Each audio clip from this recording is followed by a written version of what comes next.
नमस्कार, मी श्रीकांत उमरीकर. आपण पाहतात अनलायझर. लाईक करा, शेअर करा, सबस्क्राईब करा. अनलायझरचं ॲप डाउनलोड करा. शेवटी जे व्हायचं ते झालं. पश्चिम बंगालमध्ये ममता बॅनर्जीचं नेतृत्व झुगारून 28 आमदारांनी तिथल्या विधानसभेच्या अध्यक्षाला पत्र लिहिलं आणि हा आमचा वेगळा विरोधी पक्ष नेता याला नेमा, आणि त्याप्रमाणे त्यांनी नेमला. कारण की 58चा जो का आकडा होतो 2/3पेक्षा जास्त आहे, किंवा आता त्याच्यावरती जी काही कारवाई व्हायची ती पुढं होईल. हे असं का घडलं जरा लक्षात घ्या. ते काही भाजपमध्ये गेलेले नाहीत, सत्तेच्या जवळ गेलेले नाहीत, म्हणजे अजून तरी नाहीत. पुढं काय होणार ते माहिती नाही. विरोधी पक्ष नेमा असं त्यांचं म्हणणं आहे, पक्ष नेतेपद नेमा असं त्यांचं म्हणणं आहे. हे असं का घडते? आत्ता नुकतीच घडलेली जी 3-4 उदाहरणं आहेत. सत्ता असताना सुद्धा फुटलेला पक्ष म्हणजे महाराष्ट्रामधलं शिवसेना. प्रत्यक्षात सत्ता होती, यांना मंत्रिपद होते, पण ज्या पद्धतीची वागणूक आपल्या नेतृत्वाकडून मिळत होती, त्याच्यानंतर बाकीच्या सहकारी विशेषतः राष्ट्रवादीच्या मंत्र्यांनी जी गळचेपी गावोगाव पातळीवरती केलेली होती. आणि तिसरा मुद्दा त्यांनी हिंदुत्वाचा समोर केलेला होता की लोक नाराज आणि आपण लोकांना काय तोंड द्यायचं. त्याच्यानंतर AIADMK सारखा पक्ष फुटला तमिळनाडूमध्ये. 24 आमदारांनी मुख्यमंत्री विजयन यांना पाठिंबा द्यायचा निर्णय घेतला. आता तिथेही सगळं ते कायदेशीर अडकून पडलेलं, माहीत नाही काय होतं काय नाही ते. पण 24 आमदारांनी AIADMKतून बाहेर पडून स्वतंत्रपणे आपला एक गट केलेला आहे, त्यांना पाठिंबा दिलेला आहे. तिथले आता फुटीच्या संदर्भामध्ये काय समोर यायचं ते होईल.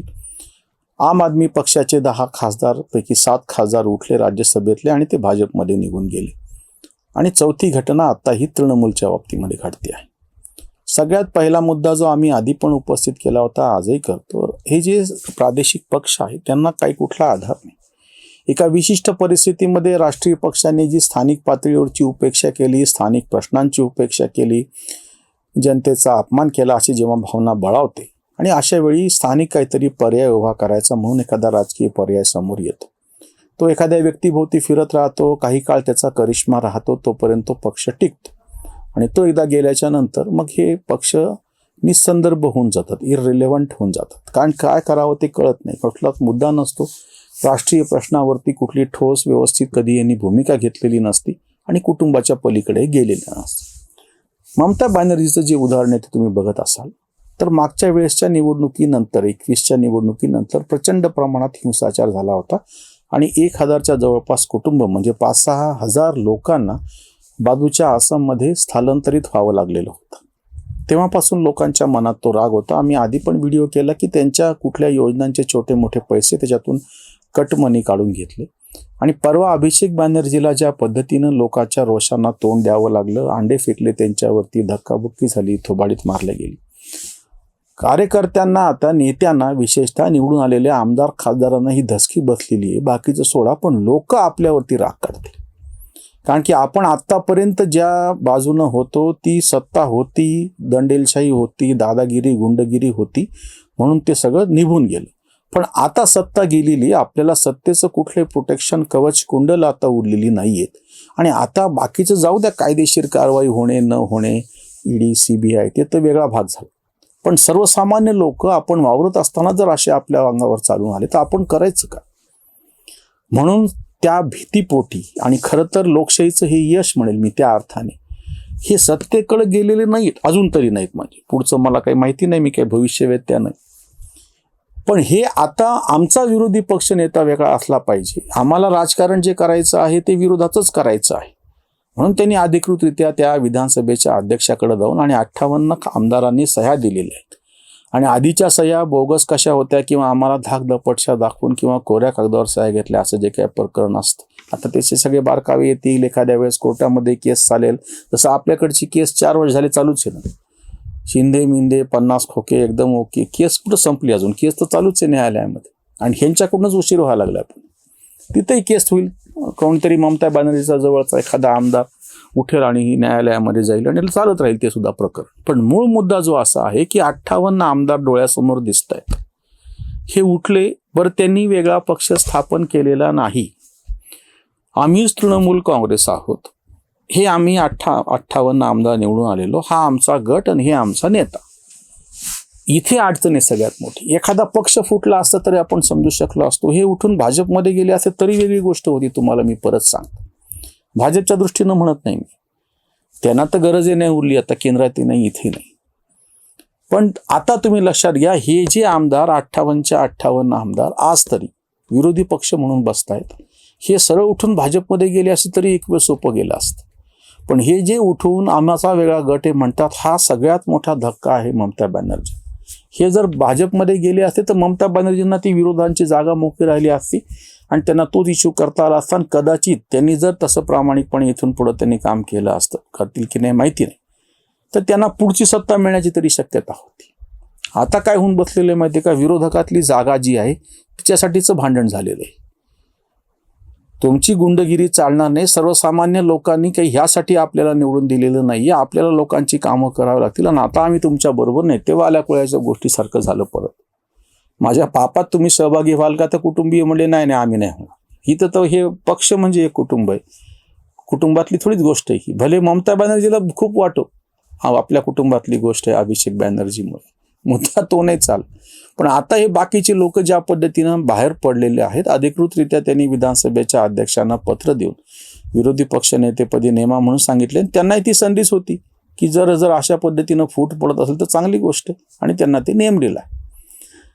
आता जो धडा मिळतो आहे, प्रादेशिक पक्ष असो किंवा अतिशय छोटं संकुचित असं राजकारणचा विचार करणारे लोक असो, जे महाविकास आघाडीच्या निमित्ताने महाराष्ट्रात घडलं होतं, एवढ्याशा छोट्याशा स्वार्थासाठी म्हणून पक्षाचंही वाटोळं करून घेतलं.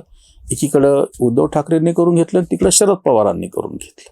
काँग्रेसचं तर काही वेगळं झालं नाही, कारण की तेव्हाही नुकसान होतं ना, आजही नुकसानच आहे.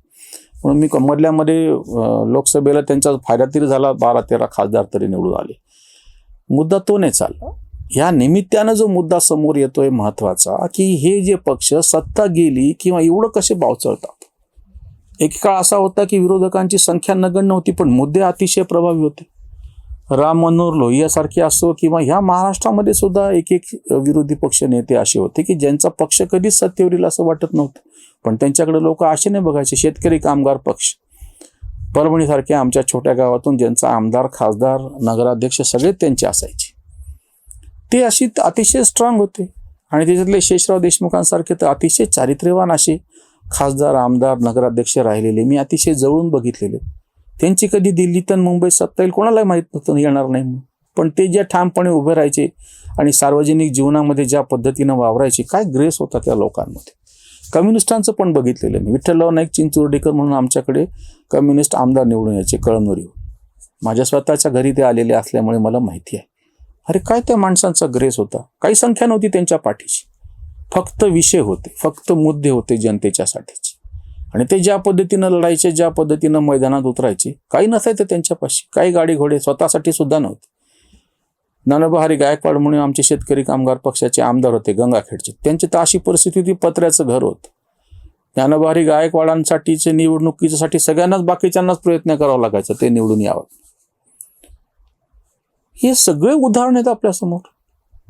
आणि एवढं सगळं असताना सुद्धा आज ज्याची संख्या इतकी मोठी भक्कम आहे, 234 इतक्या संख्येनं विरोधक आज लोकसभेत आहेत. एवढं तर चांगलं लोकशाहीच्या दृष्टीनं चित्र, संख्येच्या दृष्टीनं, आकड्याच्या दृष्टीनं आज तागायत लोकसभेत कधी घडलं नव्हतं भारताच्या. आणि तरी विरोधक एवढे बावचळलेले आहेत. सत्ता नाही म्हणल्याच्या नंतर इतकं कसं हडबडून जातात. म्हणजे तुम्ही पूर्णपणे त्याला शरण गेलेले आहात का? काँग्रेस आणि राष्ट्रवादीनं हे जे मॉडेल उभं केलेलं आहे, सत्ता असेल तरच सगळं काही आहे, नाही तर नाही. त्यामुळे तशा अर्थाने आज अख्ख्या संपूर्ण भारतामध्ये विरोधी पक्ष नावाचा पक्षच नाही. आणखी प्रत्येकाला सत्ता मिळालेली, प्रत्येकाला सत्ताच पाहिजे. फक्त कोणीच असा पक्ष नाहीये, मला तुम्ही एका तरी महत्वाच्या राजकीय पक्षाचं नाव सांगा की ज्याला सत्ता मिळाली नाही. कम्युनिस्टांचा सुद्धा इंद्रजित गुप्तासारखा माणूस केंद्रामध्ये एक काळ गृहमंत्री होऊन गेलेला. काय पाहिजे आता, की ज्यांचा निवडणुकीवर विश्वासच नव्हता असे कम्युनिस्ट, त्यांचा नेता आपल्या संपूर्ण भारताच्या ह्याच्यामध्ये गृहमंत्री राहिले. अजून काय पाहिजे आता. त्यामुळं ज्या पद्धतीनं हा जो पक्ष फुटलेला आहे, ममता पुरता हा विषय नाही. आत्ता घटना जरी टीएमसी ममता दिदीपुरती दिसत असली तरी विरोधक हे इतक्या पद्धतीने ज्यांना कधी काळी सत्ता मिळाल्याच्या नंतर माणूस पूर्णपणे अपंग होऊन जातो, पॅरलाइज होऊन जाते ती सिस्टीम, असं झालेलं आहे. त्याच्यावरती उसंतवाणी. महिन्याभरात ममता आटली, पार्टीचं फुटली बंगालात. विखुरल्या मुंग्या सत्तेचा न गुळ, सत्ते विना खुळ लागलेले. आत्ता आत्ता होती मस्त वाल भाषा, पहा ही दुर्दशा कशी झाली. विरोधातलेना नेते पद हाती, आपलेच माती करतात. आपल्या पापाचे आपलेच भोग, विकृतीचा रोग राजकीय. इंडी आघाडी ही तितर बितर, पाहले धुसर भवितव्य.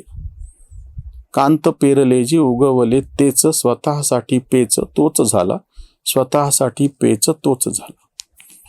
ममता बॅनर्जींनी गुंडगिरी, दहशतवाद हे सगळं त्या डाव्यांचा पर्याय देताना स्वतःही तेच केलं, स्वतःही तेच पेरलं, आता तेच उगवते आणि तेच त्यांना पेच झालेलं आहे.